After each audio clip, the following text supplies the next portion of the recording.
aujourd'hui, il faut aller vers le terrain, il faut aller vers nos concitoyens, non seulement, comme l'a dit très bien Sylvie Guillaume à l'instant, pour mieux faire comprendre l'Union européenne, mais aussi pour écouter les souffrances, les attentes, les inquiétudes et les propositions de nos concitoyens.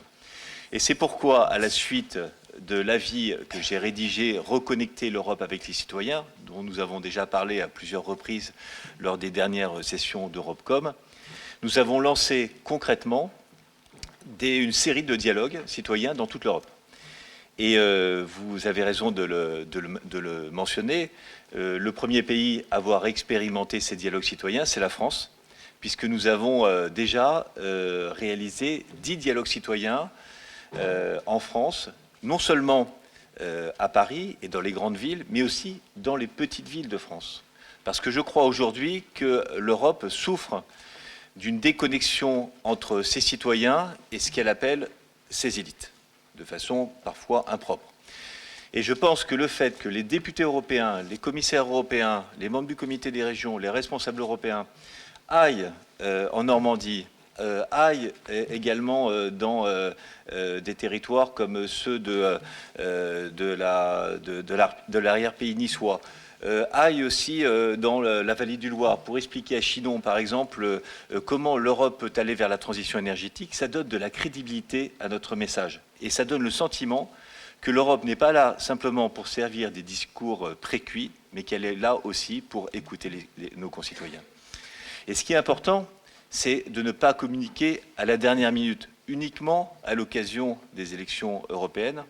On va toujours expliquer que tout d'un coup, on a les solutions miracles pour répondre à toutes les difficultés. Parce que nos concitoyens souffrent aujourd'hui. La crise économique et sociale, qui n'est d'ailleurs pas le résultat de la politique européenne, qui est le résultat de la crise du capitalisme financier américain et de l'hyperspéculation, alors que l'Union européenne, au contraire, cherche à réguler. On l'a bien vu à l'occasion de la mise en place de l'union bancaire. Aujourd'hui, cette crise continue à provoquer des ravages, que ce soit pour le chômage des jeunes, que ce soit pour le niveau de vie. Donc nos concitoyens, aujourd'hui, s'inquiètent. Ils sont majoritairement européens. Ils sont silencieusement encore majoritairement européens. Ils continuent à croire à l'Union européenne. Ils ont au fond d'eux-mêmes la conscience et la certitude que l'Union européenne les a protégés des conflits, que depuis 70 ans, elle a permis de d'éloigner les mouvements nationalistes et des régimes d'extrême droite et dictatoriaux. Mais néanmoins, aujourd'hui, ils sont attaqués dans leurs convictions à la fois par la crise, mais aussi par les eurosceptiques. Par les eurosceptiques qui ne s'embarrassent pas de discours nuancés.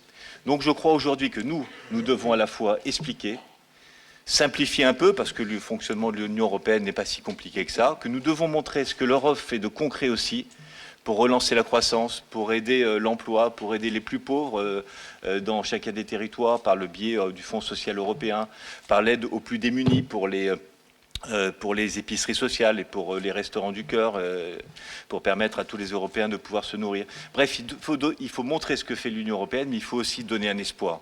Et montrer que l'Union européenne est capable d'aller plus loin, qu'elle est capable de protéger les Européens dans la crise qui existe aujourd'hui, en particulier par rapport au terrorisme, mais aussi par rapport à la menace que constitue Vladimir Poutine, qu'elle est capable de nous fédérer, de nous protéger, mais qu'elle est capable aussi comme vous l'avez dit, de mieux intégrer l'économie européenne pour la protéger des crises bancaires, mais aussi pour donner les moyens financiers et économiques de soutenir les investissements en Europe créateurs d'emplois.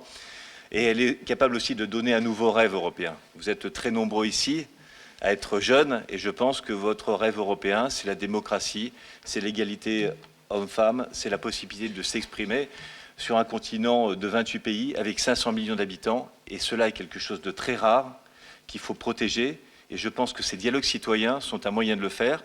Et moi, je vous incite, dans chacune de vos villes, dans chacune de vos régions, à organiser ces dialogues citoyens, à aller sur le site du comité des régions, sur la page Local Events, à déposer vos candidatures et à vous appuyer sur les membres du comité des régions et sur les parlementaires européens pour que dans chacune des régions d'Europe d'ici 2019, on ait pu organiser un dialogue citoyen.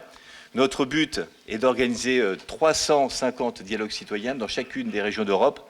Et l'idéal, c'est que l'on ait pu quadriller le territoire européen avec des carrés de 100 km, où dans chacun de ces carrés, on ait pu organiser un dialogue citoyen pour que, lors du prochain renouvellement, les citoyens aient pu se dire on nous a écoutés, on nous a entendus, et on n'ira pas voter pour ceux qui veulent détruire l'Union européenne, mais au contraire pour ceux qui veulent la construire. Merci.